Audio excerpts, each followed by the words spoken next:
So guys, আজকে কিন্তু জেনে বুঝে একটু ঝগড়া করতে হবে, কারণ কিনা ঝগড়া না করলে বারবার কল করবে আর সে বুঝতে পেরে যাবে যে আমি স্টেশনে আছি কিংবা কিছু।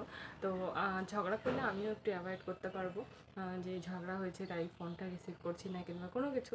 তো তার জন্য একটু ঝগড়া করতে হবে। আমারও একটা সারপ্রাইজ দেওয়ার ইচ্ছে, কারণ ওর নাকি সারপ্রাইজ দেওয়ার ইচ্ছে ছিল। সো মাকে ও বলেছিল ও আসছে, আমাকে ও বলেনি। তো যথারীতি আমি জানতে পেরে গেছি, দেখি আমি কতক্ষণ লুকিয়ে রাখতে পারি।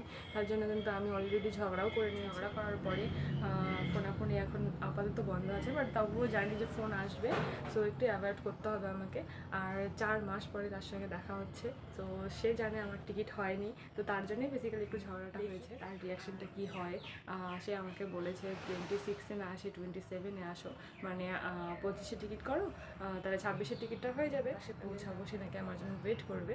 তো আমার তো টিকিট হয়ে রিয়াকশনটা কীরকম হয় দেখবো, আর তোমাদের সঙ্গে শেয়ার করব। আর অ্যাকচুয়ালি গাইজ দুজনেই অনেকটা এক্সাইটেড যে অনেকদিন পর দেখা হবে। তো সে চাইছে না এই চান্সটা মিস করতে। আর তার কথা হচ্ছে যে তুমি আসো, যে কোনো উপায়ে তুমি আসো। তৎকাল টিকিট আজকে না হোক কালকে তো হবে, তো তখন তোমার সঙ্গে দেখা হবে। তো তুমি আসো, আমি তোমার জন্য ওয়েট করবো। তো সে এখনও জানে না যে আমার টিকিট সত্যি হয়ে গেছে। আমি তাকে একটু মিথ্যে কথা বলেছি। তোমরা ভিডিওটা ওয়াচ করো, তো পুরোটা দেখতে পারবে। আর তার রিয়াকশানটা কীরকম হয় আমি কিন্তু তোমাদের সঙ্গে শেয়ার করবো। আর আমিও দেখতে চাই যে তার রিয়াকশানটা কীরকম হয়। এরকম আমি 2 থেকে 3 বার করে নিই।